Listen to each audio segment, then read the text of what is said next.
La Tierra es el único planeta de nuestro sistema solar que no porta el nombre de algún dios de la mitología romana. El planeta Tierra es el hogar de la humanidad, donde está construida nuestra casa. La Tierra como planeta no debe considerarse la propiedad privada de nadie. Siempre el interés general está por encima del individual. Pero en el programa de hoy no hablaremos del planeta Tierra, sino de la propiedad y los usos que le hemos dado a la Tierra. Trataremos de descubrir la importancia que ha tenido la Tierra como lugar de asentamiento, como territorio que da unidad e identidad, como medio de producción. Las tierras como proveedoras de los recursos naturales necesarios para la supervivencia, para los seres humanos y sus culturas. La tierra, entendida como fuente de recursos naturales, ha sido valorada por los seres humanos de todos los tiempos como la base o el fundamento del sustento material. De ella se obtienen los alimentos, el vestido, los objetos de culto, los materiales necesarios para construir las viviendas. La tierra es fuente de la materialidad, pero también, simultáneamente, fuente de espiritualidad, porque encierra un valor inacible, intangible, pero lleno de significación. La tierra es el lugar donde yacen los antepasados, donde nacen los nuevos miembros de la comunidad. Es el lugar que protege y da seguridad a una comunidad ante las amenazas de las fuerzas naturales, de los animales salvajes o de otros grupos humanos. Es, asimismo, el lugar de los dioses y las diosas de una comunidad. La tierra es fuente de la vida, un regalo que nutre, sustenta y enseña. Cada comunidad americana, asiática, africana o de cualquier continente lo ha expresado de distintas maneras, pero todas consideran a la tierra como su madre y la veneran como tal. Para casi todas las comunidades, la Madre Tierra ha sido concebida como el centro del universo, el corazón de la cultura, el origen de la identidad de un pueblo. Ella une, cohesiona y conecta a sus miembros con un pasado que se vincula al presente como proveedora y como legado para los descendientes. El doble valor material y espiritual de la tierra encierra la fuerza de unir a una comunidad, de articular su identidad, muchas veces asociada a algún animal o planta, es decir, a algún tótem o figura sagrada. Por eso, en todas las culturas antiguas encontramos diosas madres, también llamadas diosas de la tierra, de la fertilidad, de la abundancia, de la agricultura y de los principales granos como el maíz, el trigo o el arroz. Encontramos a Ishtar en Mesopotamia, Nuwa en China, Maaganga en la India, Igea y Demeter Ceres en Grecia y Roma, a Coatlicue en México y a Pachamama en Perú. Asimismo, ese doble valor material y espiritual ha promovido que las sociedades, sobre todo a partir del sedentarismo y el desarrollo de la agricultura, defendieran sus tierras como su propia vida. El núcleo central de este lazo de identidad, de pertenencia material y espiritual, es la conciencia de que todo lo que tiene vida está interconectado y es inseparable. Los mundos material y espiritual forman parte de una red en donde todos los seres vivientes tienen un significado sagrado. Esta conexión de una persona con la tierra la seguimos observando en el campo, pero ha desaparecido entre los habitantes de la ciudad. Por eso, algunos grupos religiosos consideran a las ciudades como la causa esencial de los desequilibrios y las desigualdades que muestra la sociedad moderna. La idea de que la tierra puede convertirse en propiedad privada, pueda pertenecer a alguien aun cuando no la utilice, la cuide o la habite, es una idea contraria a lo que piensan muchas comunidades campesinas. Para estas, la tierra es de la colectividad para satisfacer sus necesidades. La humanidad tiene el deber y la responsabilidad colectiva de preservarla. Pero la idea de que la tierra es una fuente de vida y objeto de cuidado se ha querido olvidar. Lo que predomina hoy en día en el mundo moderno es que la naturaleza está allí para ser dominada y explotada salvajemente, para extraer sus riquezas sin atender a la sustentabilidad y los equilibrios. A través de numerosos mitos, poemas, cuentos y leyendas, conocemos distintas formas de defensa de la tierra, del lugar donde se erigen los templos, donde se rinde culto a las fuerzas sagradas. La tierra ha estado asociada a la religión, Por eso, para los pueblos que pierden sus tierras porque otros se apropian de ellas, destruyen sus lugares de culto y se apropian de sus riquezas, la vida pierde su sentido. En el contexto anterior podemos entender la importancia de las cruzadas, de las campañas militares organizadas por los cristianos europeos a partir del siglo XI para recuperar los lugares santos que estaban en manos de los musulmanes, en especial para reconquistar Jerusalén, el lugar donde se ubica el Santo Sepulcro de Cristo. En estas imágenes podemos observar que los militares que participaron en las cruzadas portaban una cruz en el pecho o en su escudo como indicación de su lucha para defender la religión cristiana. Por eso se les llamaba cruzados. En este sentido, la guerra era una misión de reconquista y significaba el triunfo sobre los herejes, los musulmanes y los judíos. La guerra se entendía como un servicio a Dios. La recompensa que obtenían los cruzados por pelear y arriesgar la vida para recuperar los santos lugares, la concedían los reyes medievales en forma de mercedes, tierras, inmuebles y otros beneficios. Con tales posesiones, estos guerreros adquirieron el rango de caballeros, lo cual significó honor y prestigio. Es decir, los premios no solamente fueron materiales, el reconocimiento los hacía sentir inmersos en un aura de divinidad. Sus hazañas les permitían ingresar a una orden de caballería, la cual los obligaba a jurar fidelidad a la corporación, que era militar y a la vez religiosa. Durante la reconquista del territorio de la península ibérica, ocupada por los moros, los caballeros, pertenecientes a alguna orden de caballería, recibieron encomiendas como agradecimiento por parte de sus reyes. La encomienda consistía en la asignación de cierta cantidad de tierras y de aborígenes al llamado encomendero. El encomendero se hacía responsable de los nativos que le habían sido asignados, los evangelizaba y se quedaba con casi todos los beneficios obtenidos de su trabajo y esfuerzo. Solo les concedía un mínimo para su reproducción. La encomienda fue establecida también en América como recompensa a los conquistadores por sus servicios militares. En ella se organizó a la población indígena como mano de obra forzada para beneficio privado y de la corona española. Las encomiendas se fundaron en toda América.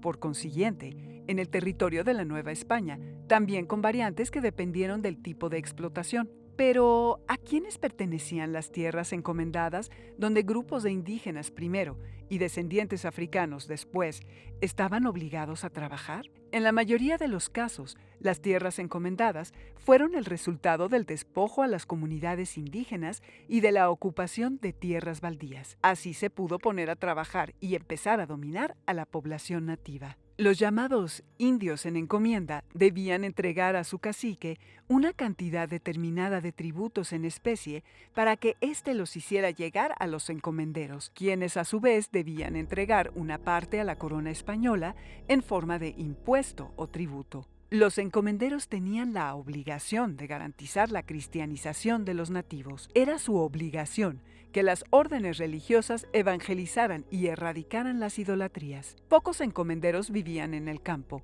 más bien habitaban en las ciudades, aunque era frecuente que construyeran una villa en la encomienda para pasar algunos días. Uno de los principales problemas del sistema de encomienda fue que, con la intención de explotar al máximo cada territorio, se esclavizó y abusó de la población trabajadora. Pronto la corona española se dio cuenta de que las encomiendas tendían a convertirse en feudos autónomos peligrosos para su administración centralizada. De hecho, algunos hijos de encomenderos españoles, como el hijo de Hernán Cortés, Diego Cortés, intentaron una primera independencia del poder de la metrópoli. La corona procedió a debilitar la encomienda y a sustituirla con la cesión de tierras a nuevos colonos. Este nuevo grupo dio lugar a los propietarios agrícolas que entrarían en conflicto con los grandes encomenderos originales. En el fondo, lo que se disputaban eran las tierras, la mano de obra y los mercados. Una vez que se introdujo la ganadería como actividad económica en la Nueva España, el interés por la tierra de parte de los españoles aumentó considerablemente. Además de la actividad agrícola, ahora también podían explotar a los nativos y los descendientes africanos para que se hicieran cargo de sus cabezas de ganado. En 1632, La corona española suspendió el repartimiento forzoso de trabajadores nativos y aprobó su contratación voluntaria como asalariados del lugar en el que trabajaban. Esta decisión favoreció a los grandes propietarios que tenían los recursos financieros para atraer trabajadores, un recurso a veces muy escaso. Una manera de atraer trabajadores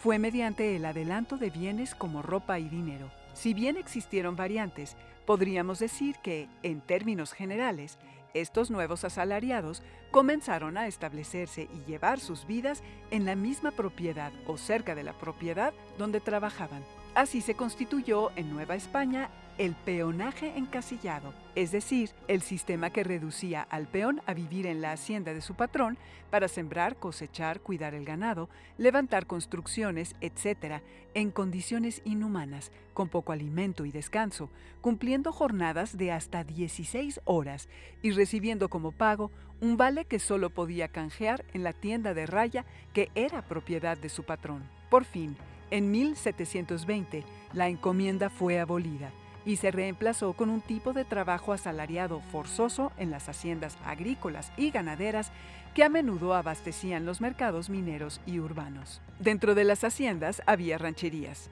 el lugar donde habitaban los rancheros, los trabajadores de las haciendas, y el casco de la hacienda donde vivía el dueño o el administrador. En el casco se podían construir pequeñas capillas, fuentes o más edificios, además de la casa principal consistente en un conjunto de edificios de lujo que solo podían ser disfrutados por los dueños, su familia y amigos. El alto costo de los esclavos de origen africano propició que en los siglos XVIII y XIX los hacendados de la Nueva España recurrieran a contratar campesinos de procedencia indígena. A cambio de su trabajo les entregaban un salario que la mayor parte de las veces se convertía en los productos que necesitaban para su sustento. Debido al aislamiento de las haciendas o la decisión del hacendado de no permitir la entrada y la salida de los trabajadores, a estos peones no les quedaba más remedio que consumir en las tiendas de raya que se instalaban al interior de la propiedad. Entre los productos ofrecidos en las tiendas de raya se encontraban algún tipo de bebida embriagante, pulque o alcohol. Esto, aunado a la arbitrariedad para fijar los precios de los productos, hizo que los campesinos se endeudaran y no pudieran escapar del trabajo forzado que se les imponía. En estas circunstancias, su condición fue de semiesclavitud. En otros casos, el hacendado les rentó o arrendó las tierras a los campesinos que habían sido despojados desde los primeros tiempos coloniales o recientemente mediante despojos, negociaciones fraudulentas o engañosas. Los estados donde se concentrarían la mayor cantidad de haciendas productoras de trigo, maíz y criadoras de ganado serían Guadalajara, Puebla, Querétaro y los alrededores de la Ciudad de México. En las tierras bajas y cálidas, en cambio, se explotaría la caña de azúcar, como en el estado de Morelos. Al iniciarse el movimiento de independencia en 1810, Nueva España estaba dominada por una oligarquía, es decir, por un conjunto de familias propietarias de minas, estancias de ganados, haciendas y ranchos que monopolizaban el comercio de larga distancia y ocupaban los principales cargos públicos y eclesiásticos. Esta oligarquía se distinguió por practicar la endogamia, es decir, por casar a sus hijos e hijas entre sí y buscar el constante acrecentamiento de su riqueza. Aun cuando las mejores tierras eran propiedad de la oligarquía, es decir, de la minoría privilegiada de origen principalmente europeo, la corona española trató de proteger a las comunidades indígenas, pero con la única intención de proteger la mano de obra que necesitaba para la extracción de la riqueza en forma de tributo. Dicho de otra forma, es cierto que en el siglo XVI, la corona trató de evitar que los encomenderos acabaran con los nativos, como había ocurrido en las Antillas, pero esto no respondió a sus inclinaciones cristianas, sino a sus intereses económicos. De haber respondido a inclinaciones cristianas, las comunidades indígenas no hubieran sido esclavizadas. Como hemos dicho antes, también protegió a estas comunidades para evitar que los colonos se ennoblecieran y desarrollaran una economía señorial que terminara separándose de España. Desde el inicio de la colonización, a la corona le inquietó la posibilidad de que los novohispanos se independizaran. Por eso promovió promovió la propiedad comunal en las congregaciones de indios, organizadas para reunir a la población dispersa que había sobrevivido a la guerra de conquista y a las epidemias. A estos pueblos les otorgó tierras en propiedad privada limitada para el sustento de una familia, las cuales no se podían enajenar, ceder o gravar, y tierras en propiedad colectiva o comunal, cuyo titular sería el común. Estas tierras tenían la intención de ser aprovechadas por el pueblo en forma colectiva para el pastoreo del ganado, reunir sus cosechas o guardar aguas. Los ejidos colectivos también formaron parte de ellas. Después de la consumación de la independencia, los liberales implementaron una serie de medidas encaminadas a reformar la tenencia de la tierra e impulsar la propiedad privada. En 1856, la Ley Lerdo fue aprobada. Esta ley se conoce así porque fue Miguel Lerdo de Tejada, ministro de Hacienda en ese entonces, quien la promovió. El nombre oficial de esta ley fue Ley de Desamortización de Fincas Rústicas y Urbanas, propiedad de corporaciones civiles y eclesiásticas. Estaba inspirada en el desarrollo de la producción agropecuaria de Estados Unidos y tenía la intención de que las tierras mexicanas fueran más productivas. ¿Qué decretaba la Ley Lerdo? Que las propiedades rurales de la Iglesia Católica y las corporaciones civiles podrían venderse a particulares con el fin de fomentar la actividad económica, crear una clase media rural y obtener impuestos de esta. Con ella se pretendía hacer trabajar las tierras baldías, las tierras en manos muertas de la Iglesia Católica y las tierras comunales de las comunidades indígenas. La Ley Lerdo formó parte de las leyes de reforma, las cuales fueron expedidas entre los años 1855 y 1861 por el gobierno liberal, que emprendió una reorganización total que partía del principio de la separación de la Iglesia y el Estado. Así fue como los liberales reformistas acabaron con el régimen que protegía la propiedad de la tierra indígena y, aunque no fuera su intención, dieron lugar a la conformación de grandes latifundios. La mayoría de las rebeliones campesinas en la época colonial y el siglo XIX se debieron a conflictos relacionados con la tenencia de la tierra y el derecho al agua, aunque también hubo problemas con las autoridades por corrupción, abusos y por motivos religiosos. Destacan los atentados en contra de las tierras comunales destinadas al beneficio colectivo de los pueblos. Un latifundio es una gran propiedad agraria que pertenece a un solo propietario y no utiliza la totalidad de sus recursos de manera eficiente. Durante el régimen de Porfirio Díaz, los latifundios predominaron y los problemas en el medio rural se agudizaron, pues la población campesina que trabajaba en estos lugares era sobreexplotada, analfabeta y no tenía posibilidades de salir de la miseria.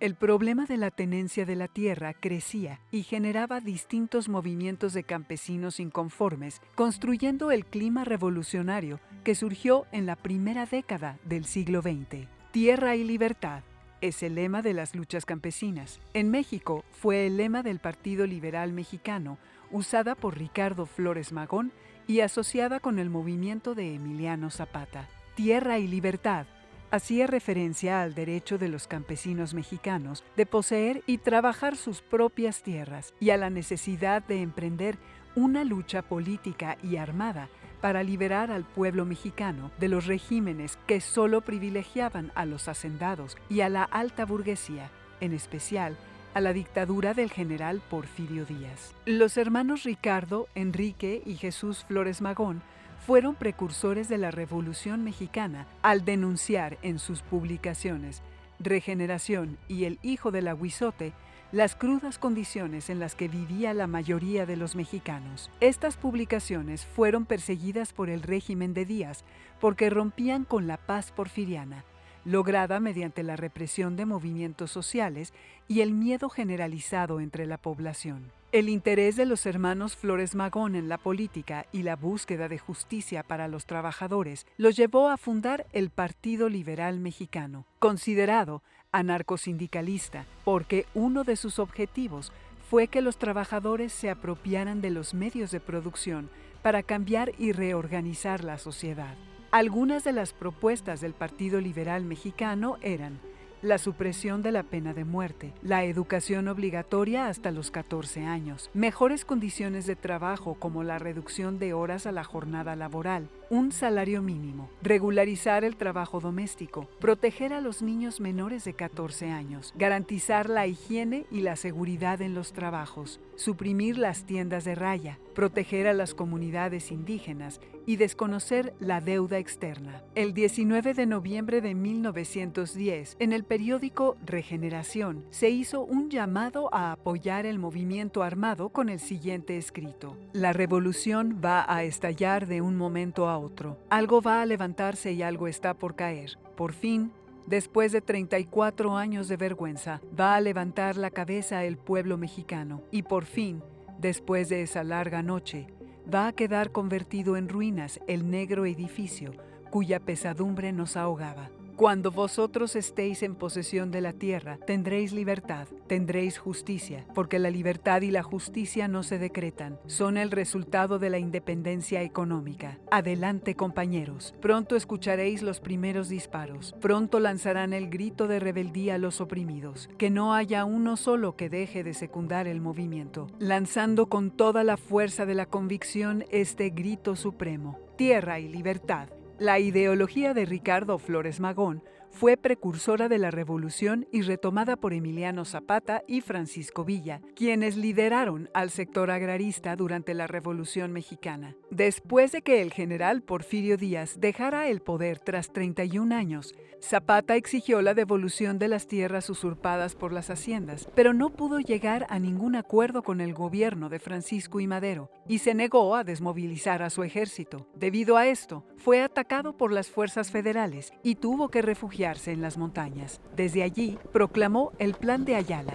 el 28 de noviembre de 1911. El Plan de Ayala defendía el cumplimiento del Plan de San Luis Potosí, que convocaba al pueblo a levantarse en armas para terminar con la dictadura de Porfirio Díaz y establecer elecciones libres y democráticas. Además, desconocía al gobierno del presidente Francisco I. Madero, acusándolo de traicionar las causas campesinas y no apegarse a los principios propuestos en el Plan de San Luis. El Plan de Ayala consta de 15 puntos. Entre los más relevantes se encuentran los que llaman a las armas para restituir las tierras a los campesinos por haberles sido arrebatadas por caciques, hacendados y terratenientes. Las tierras deben de ser devueltas a sus dueños originales y se indica que se expropiarán los terrenos que estén acaparados por propietarios poderosos para repartirlos entre quienes no tienen posesión de ningún terreno. A los propietarios que se opongan al Plan de Ayala se nacionalizarán sus bienes y las 2/3 partes que a ellos les corresponden se destinarán para indemnizaciones de guerra, pensiones de viudas y huérfanos de las víctimas de la lucha agraria. Ante una realidad norteña distinta de la de Morelos, Francisco Villa mostró su preocupación por la concentración de la tierra en manos de una escasa minoría, la desigualdad en la distribución de tierras, así como la imposibilidad de que los jornaleros ejercieran sus derechos civiles y políticos y mejoraran su nivel de vida. Esto condujo a Pancho Villa a expedir una ley general agraria el 24 de mayo de 1925 en León, Guanajuato. En esa ley, el Centauro del Norte manifiesta la necesidad de reducir las grandes propiedades territoriales, distribuir equitativamente los excedentes, dotar de tierras a sus soldados y de las tierras de pastoreo al uso común. La ley agraria villista no se aplicó por las circunstancias en que fue emitida y porque los estados carecían de recursos para hacerla cumplir. Como resultado de la Revolución Mexicana, la Constitución de 1917, en su artículo 27, reconoció la propiedad colectiva de las llamadas comunidades indígenas. Como parte de la reforma agraria prometida, dispuso el reconocimiento de la propiedad comunal de todas las tierras, bosques y aguas de las rancherías, pueblos, congregaciones, tribus y demás comunidades que tuvieran o les hubieran pertenecido en el pasado, dejando nulas las enajenaciones efectuadas por las leyes de reforma, con el derecho para que se las restituyesen o, en su caso, para que recibieran nuevas dotaciones y ampliaciones, de manera que pudieran ser bastantes para cubrir sus necesidades presentes y futuras. Además, Esta constitución estableció la posibilidad de transformar dichas comunidades en ejidos, terrenos otorgados por el gobierno a un grupo de personas